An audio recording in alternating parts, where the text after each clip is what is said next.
Price lord. ದೇವನಾಮಕ್ಕೆ ಮಹಿಮೆ ಉಂಟಾಗಲಿ.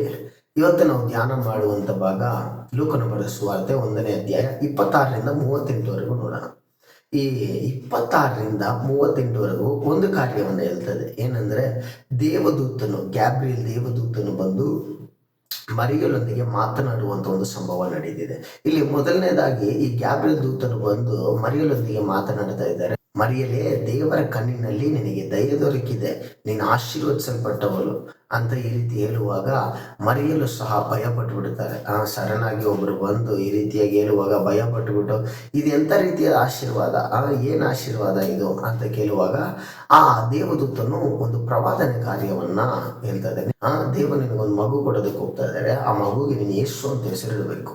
ಆ ಮಗು ಯಾರಂದ್ರೆ, ದಾವೀದನ ಸಿಂಹಾಸನದಲ್ಲಿ ಕೂತಿರುವಂಥವನು, ಬಿದ್ದು ಹೋದ ದಾವೀದನ ಗುಡಾರವನ್ನು ಎತ್ತಿ ಕಟ್ಟುವಂಥವನು, ಯಾಕೋಬನ ಮನೆಯನ್ನ ಆಳುವಂಥವನು, ಆತನು ಬಂದು ಎಲ್ಲವನ್ನ ಸರಿ ಮಾಡ್ತಾನೆ.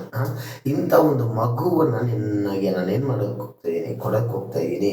ಇವಾಗ ಯಾರಾಗಿದ್ರು ಈ ಆಶೀರ್ವಾದವನ್ನು ಕೇಳಿದ ತಕ್ಷಣ ಏನಾಗುತ್ತೆ, ಫುಲ್ ಖುಷಿ ಆಗ್ಬಿಡುತ್ತೆ. ಅಪ್ಪ, ಅದು ಇವರೇ ಒಂದು ನನ್ನ ಹೊಟ್ಟೆಯಲ್ಲಿ ಹುಟ್ಟಿದ್ದಾರೆ ಅಂತ. ಆದರೆ ಸ್ವಲ್ಪ ಇಲ್ಲೊಂದು ಟ್ವಿಸ್ಟ್ ಇದೆ. ಏನಂದ್ರೆ, ಇದಕ್ಕಿಂತ ಮುಂಚೆ ಈ ದೂತನು ಹೋಗಿ ಒಬ್ಬನ ಹತ್ರ ಮಾತಾಡಿರ್ತಾನೆ. ಆತನು ಯಾರಂದ್ರೆ, ಆತನ ಸಕಾರ್ಯ. ಈ ಸಕಾರ್ಯನಿಗೆ ಮದುವೆ ಆಗಿ ಎಷ್ಟೋ ವರ್ಷಗಳು ಮುದುಕ ಆಗ್ಬಿಟ್ಟ, ಮಕ್ಕಳಿರಲಿಲ್ಲ. ಈ ದೂತನು ಹೋಗಿ ಹೇಳುವಾಗ ದೇವರು ಹೇಳಿದ್ರು, ನಿನಗೊಂದು ಮಗು ಕೊಡ್ತಾರೆ ಅಂದಿದ್ದ ತಕ್ಷಣ ಅವರಿಗೆ ನಂಬಲಿಲ್ಲ. ಆದ್ರೂ ಖುಷಿಯಾಗಿರ್ತದೆ. ಯಾಕೆಂದ್ರೆ ಮದುವೆ ಆಗಿ ಮಕ್ಕಳಿಲ್ಲ, ಇವಾಗ ದೇವರು ಮಕ್ಕಳು ಕೊಡ್ತೀನಿ ಅಂದ್ರೆ ಖುಷಿ ಆಗ್ಬಿಡ್ತದೆ. ಆದ್ರೆ ಈ ಮರಿಯಲು ಮದುವೆ ಆಗಿಲ್ಲ, ಬರೀ ನಿಶ್ಚಿತಾರ್ಥ ಮಾತ್ರ ಆಗಿದೆ. ಆದ್ರೆ ದೇವರು ಬಂದು ಹೇಳ್ತಿದ್ರೆ, ಒಂದು ಮಗುವನ್ನು ಏನ್ ಮಾಡ್ತೀನಿ, ಕೊಡ್ತೀನಿ.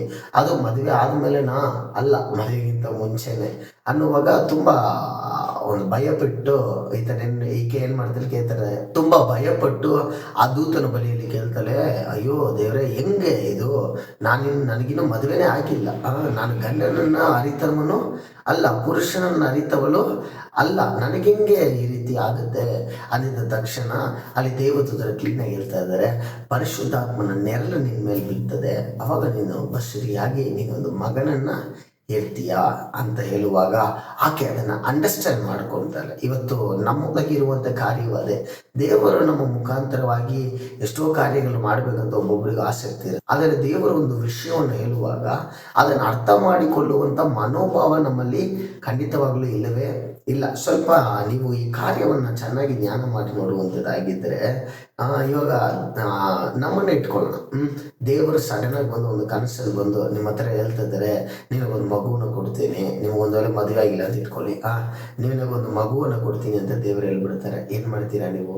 ಅಯ್ಯೋ, ಅಕ್ಕಪಕ್ಕದವ್ರು ಏನು ನೆನೆಸ್ತಾರೆ, ಅಪ್ಪ ಅಮ್ಮ ಏನು ನೆನೆಸ್ತಾರೆ, ಇಲ್ಲ ಜೊತೆಯಲ್ಲಿರೋರು ಏನು ನೆನೆಸ್ತಾರೆ, ಮದುವೆಗಿಂತ ಮುಂಚೆನೇ ಈ ರೀತಿ ಪ್ರೆಗ್ನೆನ್ಸಿ ಇದ್ರೆ ಹೆಂಗೆ, ಅಥವಾ ಯಾರೋ ನಿಮಗೆ ಗೊತ್ತಿರೋರೇ ಅಂತ ಇಟ್ಕೊಳ್ಳಿ, ನೈಟ್ ದೇವರು ಬಂದು ನನ್ನ ಕನಸಲ್ಲಿ ಮಾತಾಡಿದ್ರು, ಹೇಳಿದ್ರು ಈ ರೀತಿಯಾಗಿ, ದೇವರೇ ನನ್ನ ಹೊಟ್ಟೆಯಲ್ಲಿ ಊಟದಕ್ಕೆ ಹೋಗ್ತಾ ಇದ್ದಾರಂತೆ, ಇವಾಗ ನಾನು ಒಂದು 3 months ಪ್ರೆಗ್ನೆಂಟ್ ಆಗಿದ್ದೀನಿ ಅಂತ ಹೇಳಿದ್ರೆ ನೀವೇನು ಮಾಡ್ತೀರಾ? ಅಯ್ಯೋ ಇಲ್ಲ, ಇವಳು ಸರಿ ಇಲ್ಲ, ಏನೋ ಮಾಡಿದ್ದಾಳೆ, ದೇವರೆಲ್ಲ ಹಂಗೆ ಮಾಡಲ್ಲ, ನಾಟಕ ಆಡ್ತಾ ಇದ್ದಾಳೆ.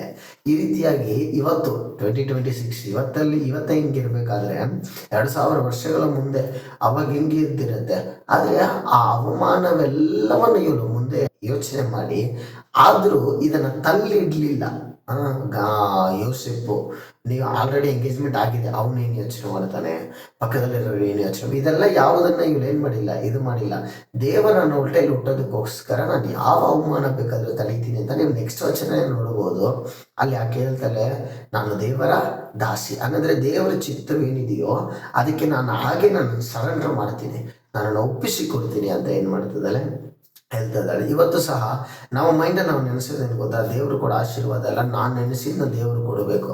ಆದರೆ ಇಲ್ಲಿ ಮರಿಯಲ್ಲಿ ಮಾಡಿದಂಥ ಒಂದು ಒಳ್ಳೆಯ ವಿಷಯ, ದೇವರು ಏನು ನೆನೆಸಿದ್ರೋ ಅದನ್ನು ಮಾಡೋದಕ್ಕೆ ಇವರನ್ನು ಒಪ್ಪಿಸ್ಕೊಟ್ರು. ಇವತ್ತು ನೀವು ಸಹ, ನಾನು ಸಹ ಮಾಡಬೇಕಾದದ್ದು ಒಂದು, ನಾನು ನೆನೆಸಿದ್ದನ್ನು ದೇವರು ಮಾಡ್ತಾರೆ ಅಂತ ಕಾಯ್ಕೊಂಡಿರ್ತೀರಾ. ಇವತ್ತು ದೇವರು ನನ್ನ ಬಗ್ಗೆ ಏನು ನೆನೆಸ್ತಾರೆ, ಅದೊಂದು ಒಳ್ಳೆ ಶಿಲುಬೆ ಆಗಿರ್ಬೋದು, ಇಲ್ಲ ಬೇರೆ ಯಾವುದಾದ್ರೂ ಹೊಸ ದಾರಿ ಆಗಿರೋ, ಮರಿಯಲ್ಲ ಥರ ಆ ರೀತಿಯೆಲ್ಲ ಇರೋಲ್ಲ, ನಾರ್ಮಲ್ ಆಗಿ ಹೇಳ್ತಾ ಇದ್ದೀನಿ. ಅದಕ್ಕೆ ನಾವೇನು ಮಾಡಬೇಕು, ಒಪ್ಪಿಸ್ಕೊಡ್ಬೇಕು. ದೇವರೇ, ನನ್ನ ಜೀವಿತದಲ್ಲಿ ನಿನ್ನ ಚಿತ್ತವೇನಿದ್ರೂ ಅದಕ್ಕೆ ನಾನು ಒಪ್ಪಿಸಿಕೊಡ್ತೀನಿ ಅಂತ ಮರಿಯಲ್ಲ ಥರ ಒಪ್ಪಿಸಿಕೊಡುವಾಗ ದೇವರು ನಮ್ಮ ಜೀವಿತದಲ್ಲಿ ದೊಡ್ಡ ಕಾರ್ಯವನ್ನು ಮಾಡುವಂಥವರಾಗಿದ್ದಾರೆ. ಅದರಿಂದ ಇದರಲ್ಲಿ ಮೊದಲನೇದಾಗಿ ಆ ಗ್ಯಾಬ್ರಿಯಲ್ ದೂತನು ಬಂದು ಆಶೀರ್ವಾದ ಮಾಡ್ತಾ ಇದ್ದಾನೆ. ಎರಡನೇದಾಗಿ ಆ ಗ್ಯಾಬ್ರಿಯಲ್ ದೂತನು ಪ್ರವಾದನೆಯನ್ನು, ಯೇಸು ಕ್ರಿಸ್ತನ ಬಗ್ಗೆ ಪ್ರವಾದನೆಯನ್ನು ಹೇಳ್ತಾ ಇದ್ದಾನೆ. ಮೂರನೇದಾಗಿ ಇಲ್ಲಿ ಮರಿಯಲು ಈ ಆಶೀರ್ವಾದ ಏನು ಅಂತ ಆ ದೂತರನ್ನ ಪ್ರಶ್ನೆ ಮಾಡ್ತಾ ಇದ್ದಾಳೆ. ನಾಲ್ಕನೆಯದಾಗಿ ಆ ದೂತನು ಅದಕ್ಕೆ ಹೆಂಗಾಗತ್ತೆ ಏನಾಗತ್ತೆ ಅಂತ ತಿಳಿಸ್ಕೊಡ್ತಾ ಇದ್ದಾರೆ. ಐದನೇದಾಗಿ ಮರಿಯಲು ತನ್ನನ್ನು ಒಪ್ಪಿಸಿಕೊಡ್ತಾ ಇದ್ದಾರೆ. ಇವತ್ತು ಈ ಒಂದು ಅನುಭವ ನಮ್ಮೊಳಗೂ ಇರಬೇಕು. ಈ ದೇವರಿಗೋಸ್ಕರ ಏನು ಬೇಕಾದರೂ ಮಾಡಬಹುದು ಅನ್ನುವಂಥ ಕಾರ್ಯ ನಮ್ಮೊಳಗೆ ಇದ್ದರೆ ದೇವರು ನಮ್ಮ ಮುಖಾಂತರವಾಗಿ, ನಿಮ್ಮ ಮುಖಾಂತರವಾಗಿ ದೊಡ್ಡ ಕಾರ್ಯವನ್ನು ಮಾಡುವಂಥವರಾಗಿದ್ದಾರೆ. God bless you. ದೇವರು ನಿಮ್ಮನ್ನು ಆಶೀರ್ವಾದ ಮಾಡಿ.